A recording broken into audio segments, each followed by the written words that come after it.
जय भीम, नवोदय, जय भारत, जय संविधान, जय मूल निवासी, जय किसान, जय संविधान। भारत को सदियों से बर्बाद करने का सबसे बड़ा योगदान आरएसएस संगठन का रहा है, आर्य समाज को रहा है। जब भारत में कोई जाति और धर्म नहीं था तो आर्यों ने यहाँ सिंधु घाटी सभ्यता के टाइम में मध्य एशिया यूरेशिया से आया और सिंधु घाटी के राजा शंकर से बोला। सिंधु घाटी के राजा एक शंकर था। उस राजा शंकर से कहा कि हमारे यहाँ अकाल पड़ गया, कुछ दिन के लिए यहाँ रहने दो। हमारे देश के राजा उस टाइम छोटे छोटे राज्य था, छोटे छोटे स्टेट था, राजा महाराजा हुआ करता था। वो सब के पास छल और कपट नहीं था। इस यूरेशियन ने छल से हमारे देश में आया और जब ये भारत में आया तो साथ में सुंदर सुंदर कन्या, शराब की पेटी, ये सब साथ में लेकर आया था। और हमारे यहाँ के राजा महाराजा के शराब पिलाकर, भांग धतूरा पिलाकर और वो कन्या उसको साथ में परोस कर, और उसी के फिर जुर्म में जब कन्या परोस देता था तो वही कन्या जाके ब्रिटिश शासन के सरकार को जाके कहता था कि हमारे साथ ये राजा ने ऐसे सलूक किया है। उसी के जुर्म में हमारे देश का संपत्ति पर, ये सिंधु घाटी के सभ्यता पर कब्जा कर लिया और उसी का नाम आर्यवर्त रख दिया। और जब इसके सबने लूट लिया तो उसी के जो लूटने वाले थे, जो मारने वाले थे, उसी को भगवान के रूप दे दिया और हमारे यहाँ के मूल निवासी के बोला कि ये भगवान है, इसकी सेवा करो, इसकी पूजा करो, इससे बेड़ा पार हो जाएगा, इसकी नाम की माला जपो।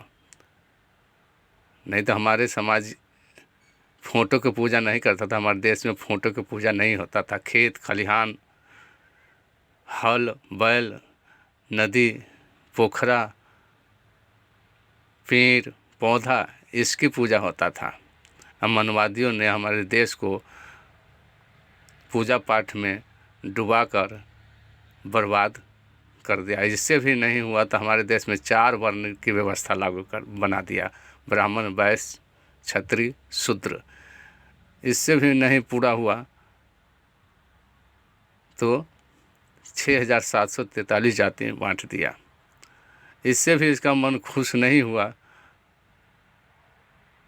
तो उसी 4 युग को, 4 वर्ण को सतयुग, द्वापर, त्रेता, कलयुग में परिवर्तित कर दिया।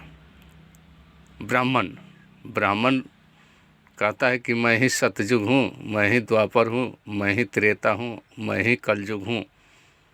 भारत में जितने बड़े बड़े महापुरुष आंदोलनकारी पैदा लिए, जैसे आज हमारे देश में जितने आंदोलनकारी पैदा लिए हैं,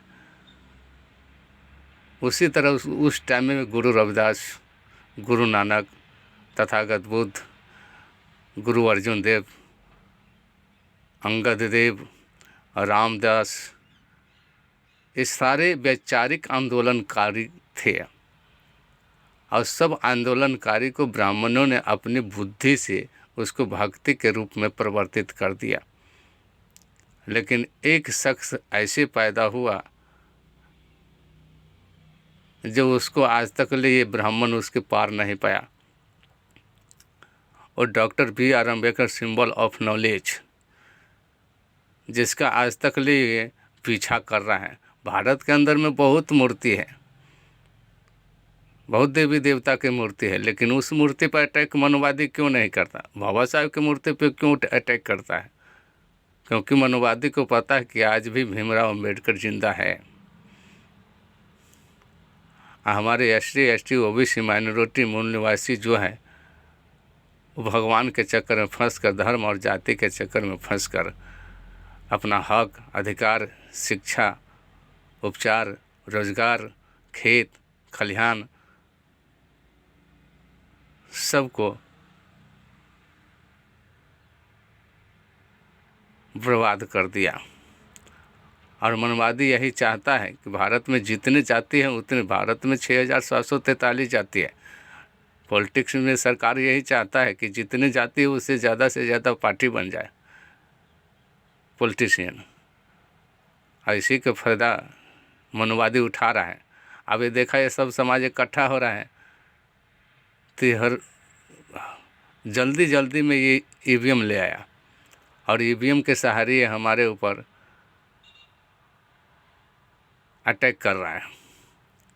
इसको पता है कि आने वाले समय में बीजेपी, कांग्रेस, जितने पुरानी पार्टी है, जितने पुराने नेता है, ये सब के जनता नेता नहीं चुनेगा। इसलिए इसने ईवीएम का सहारा लिया और ईवीएम का खेल आज तक ले खेल रहा है। इसलिए जय किसान, जय किसान, संविधान किसान मजदूर अगर चाह लेगा तो सब कुछ संभव है। आइए, आज आंदोलन जो कर रहे हैं, आइए इस पर नहीं सरकार सुन रहा है। इसके पावर है, 303 सांसद है इसका अपना, इसी का फ़ायदा वो उठा रहा है। ये सोचता है कि ये 4 साल ही मेरे को रहना है, और 4 साल में जितने सरकारी संपत्ति है सबको बेच दो। जो पढ़े लिखे विद्यार्थी हैं वो कल नौकरी न मांगे, सरकारी संपत्ति रहेगा नहीं, ये बेच देगा,